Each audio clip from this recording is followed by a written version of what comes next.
Network, the solution for humanity.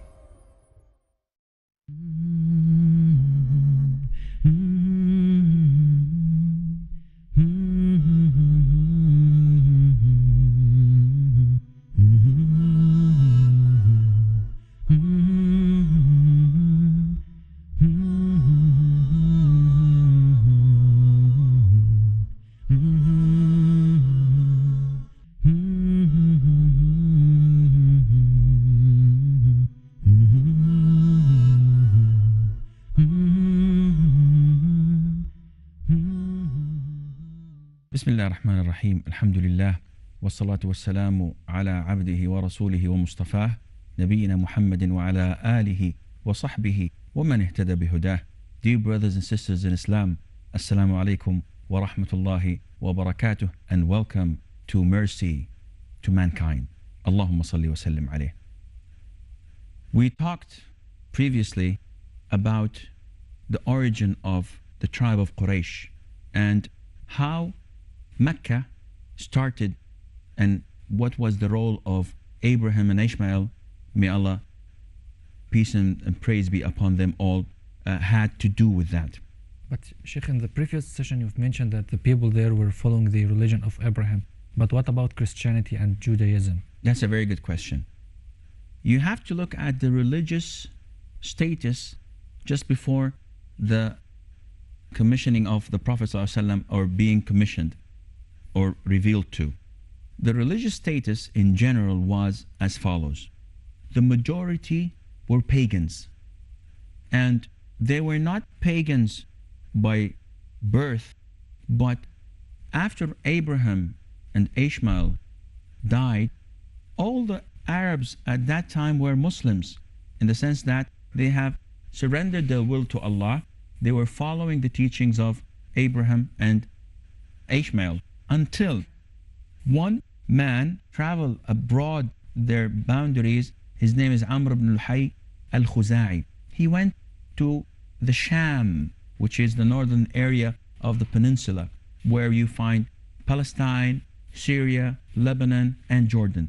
This whole area is called Sham. And there he saw the idols, and he thought that they looked cool.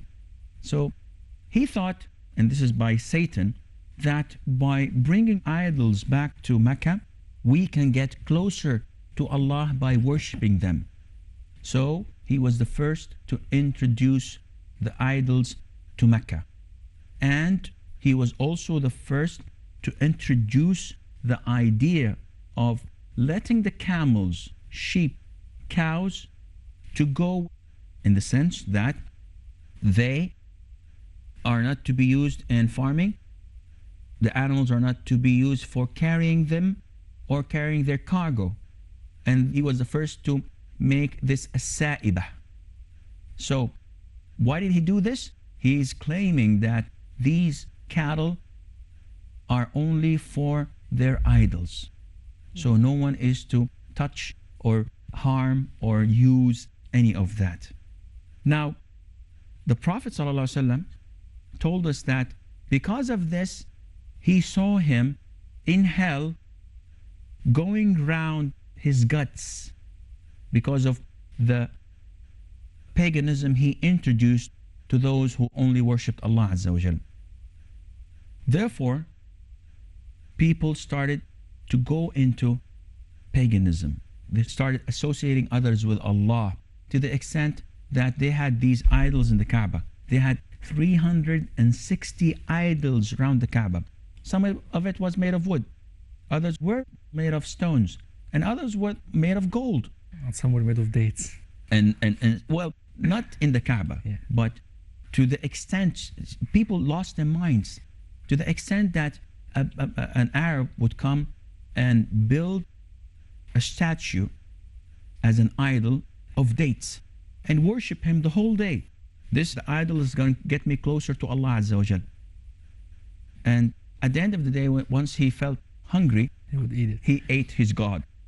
And then the following morning, he would make himself another god, maybe with another flavor, strawberry or whatever was available at the time. The problem is that they believed in Allah and in His existence. They believed that Allah Azza wa Jal is the Creator.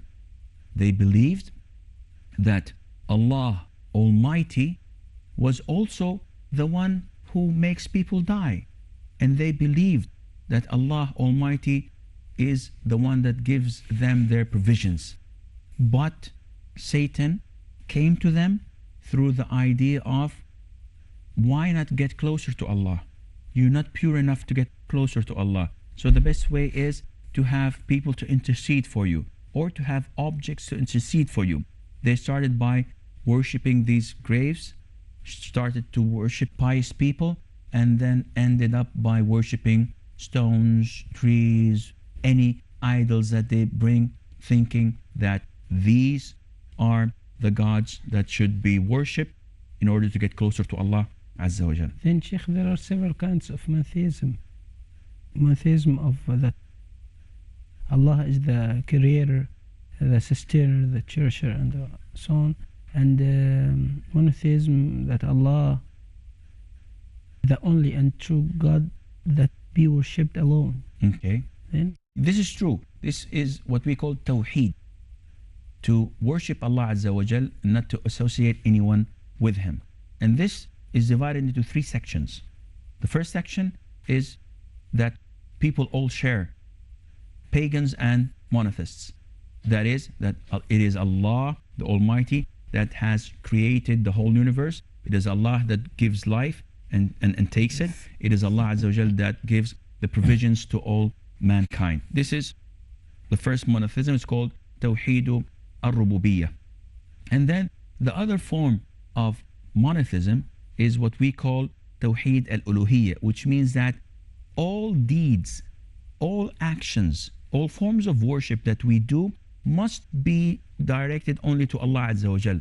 So if I do not do this, this is shirk. If I pray to other than Allah Azza wa Jal, then my form of worship is going to other than Allah. This is shirk. This is associating others with Allah. it's not enough to believe in the first one. Of course, this is not. Yes, And as pagans of do. course, and this is why the pagans refused the message of the Prophet ﷺ, and we will come to this inshallah in due course. Now, going back to the religions there, we had the pagans, but we also had the Christians and the Jews. Yeah. But in Mecca, there were no Jews at all. And believe me, there was no Hitler at all. So he did not have to do anything with that. But there were no Jews in Mecca. There were a handful of Christians. The majority of the Jews were in Medina and in Najran. And the Christians were in the Sham area with scattered bits and pieces here or there. But the majority of the people were pagans. Now, if you want to look at the political status of the people just before the revelation and the birth of Muhammad ﷺ, we will find that there were two types of people. Crowned kings that were appointed by the superpowers at the time, the Romans or the Byzantine, and the Persians. And there were tribes, different number of tribes that had no king, no crowned king, but they had leaders. If we look at Quraysh, and Quraysh, as mentioned before, is the tribe, the main tribe that was controlling and governing Mecca at the time. If we look at Quraysh, we would find that they did not have any kings, but they had a number of great rulers ruling them. So one great ruler was in charge of feeding and providing water to the pilgrims. One other great ruler was taking care of the mosque, Al-Haram.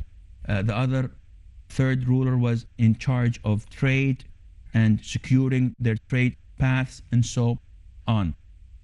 In that aspect, we find that the people of Quraysh had many good attributes. and ethics applied.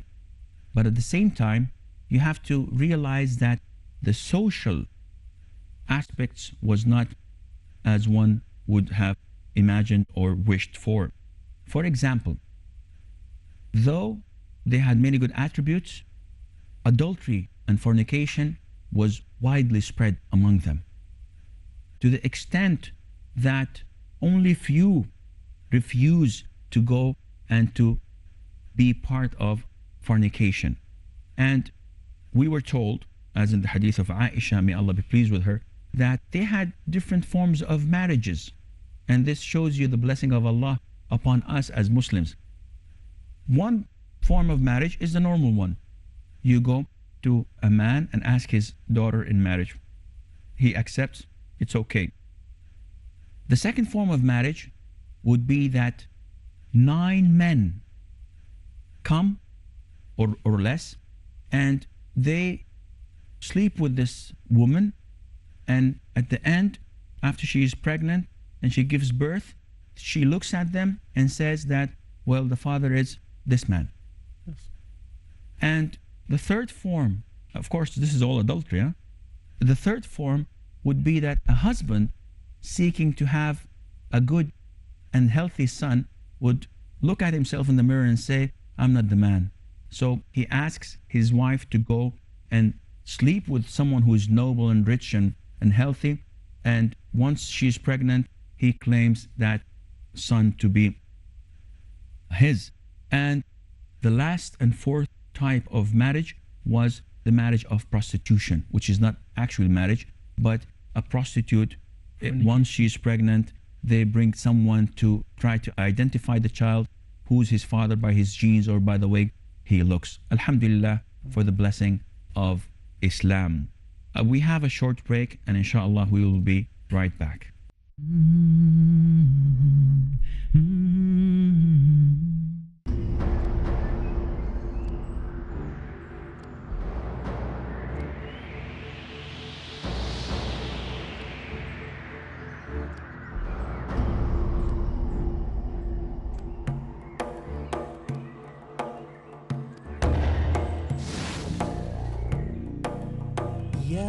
This world has never seen and will never see anyone like the Prophet Muhammad sallallahu alaihi wasallam. Allah chose the best of characteristics for him. In his intellect and manner, his beauty and his appearance, he was the best in everything. I am Muhammad Tim Humble. Join me to learn more about his beautiful description and his incomparable character in Know Your Prophet.